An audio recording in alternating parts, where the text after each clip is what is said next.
prendre l'axe OY.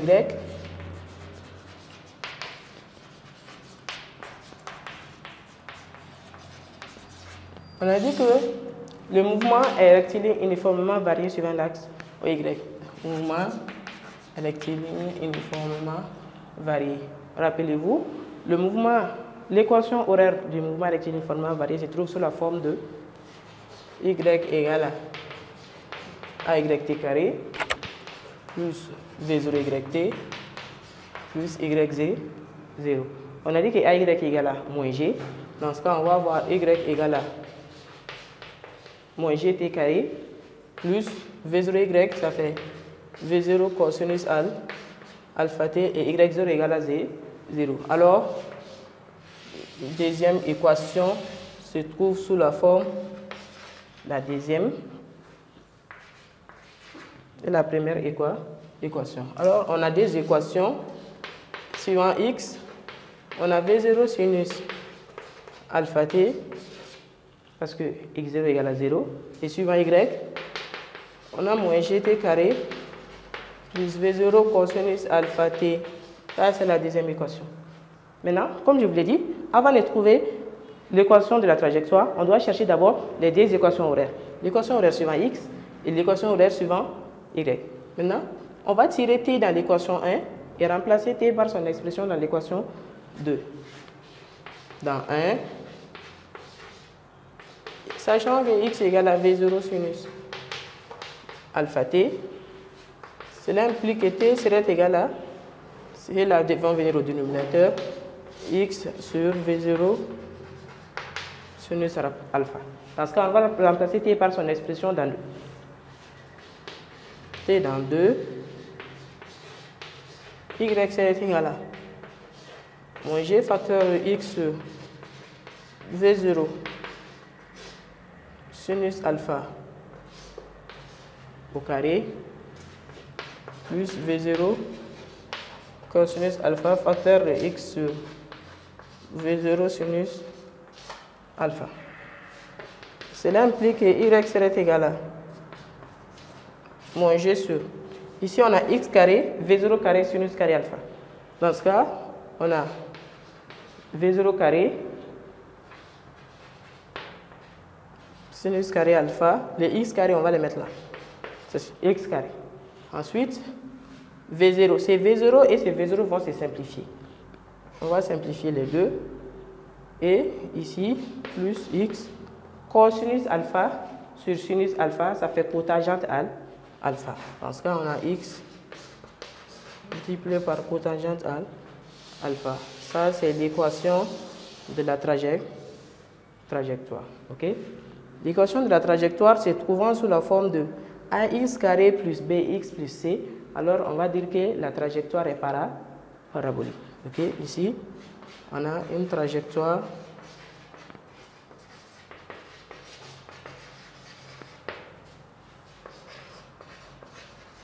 parabolique.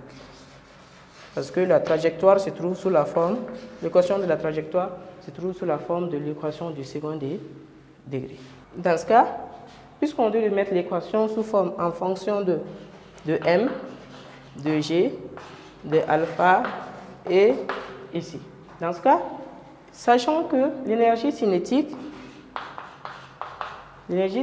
c'est égal à 1 demi de mv0 carré. Alors ici on va tirer mv0 carré. On va avoir mv0 carré, ce serait égal à 2 fois EC sur M.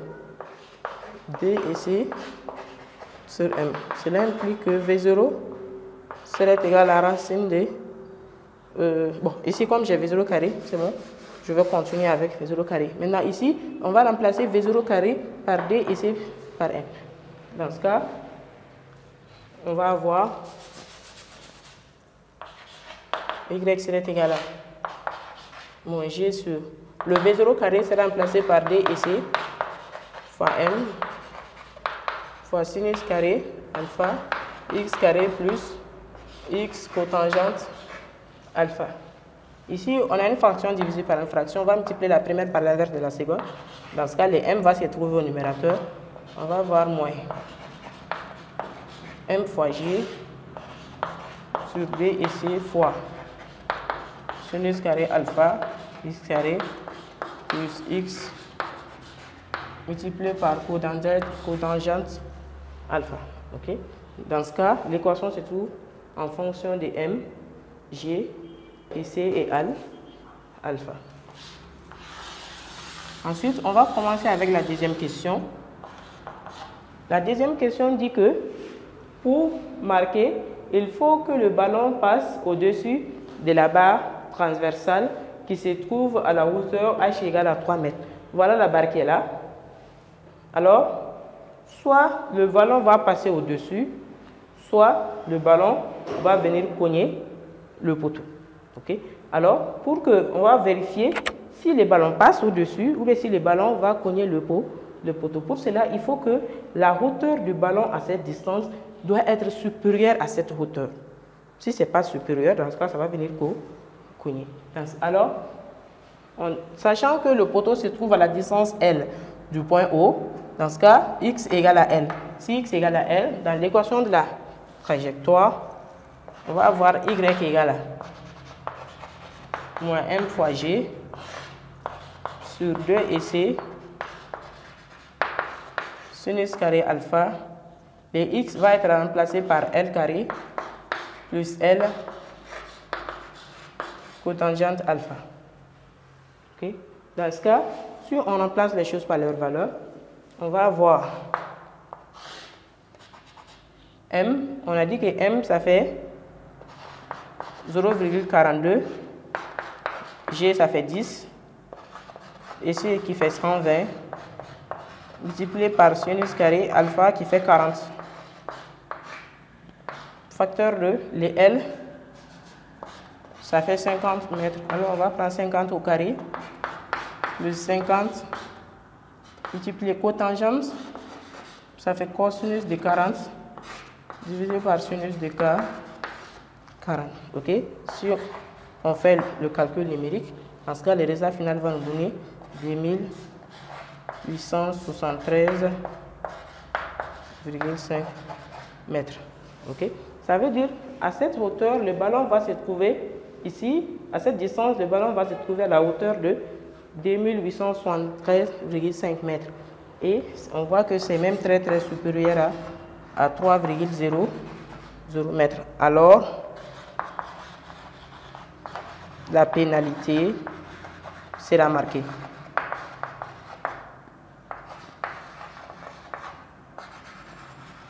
Alors, la pénalité sera marquée. Petit 3, donnant l'expression littérale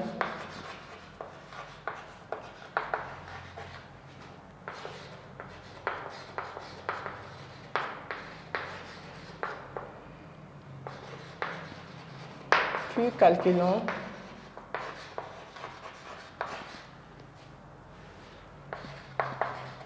la durée de tir. Dans ce cas, ici, pour pouvoir connaître la durée du tir, du début à la fin, la distance, ça fait L. Okay? Dans ce cas, si on prend l'équation horaire suivant x, x est égal à V0 sinus alpha t. Okay? Maintenant, à la distance L, est égal à V0 sinus alpha t. Cela implique que si on tire t, on va voir que t est égal à L sur V0 sinus alpha. L sur V0 sinus alpha. Voilà. Ça, c'est l'expression littérale du temps, de la durée du tir. Dans ce cas, si on fait l'application numérique, t est égal à L, ça fait 50 mètres. V0, on ne l'a pas déterminé. On va chercher V0, multiplié par sinus de 40. Dans ce cas, si on prend EC est égal à 1 demi de mV0 carré, cela implique que V0 carré, c'est égal à 2 EC sur M.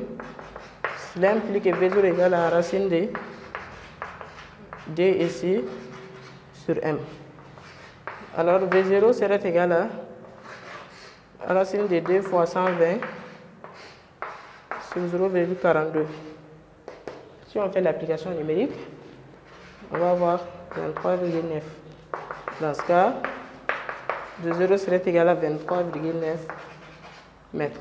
Maintenant, si on remplace V0 par sa valeur, on va avoir 50 divisé par 23,9 multiplié par sinus de 40.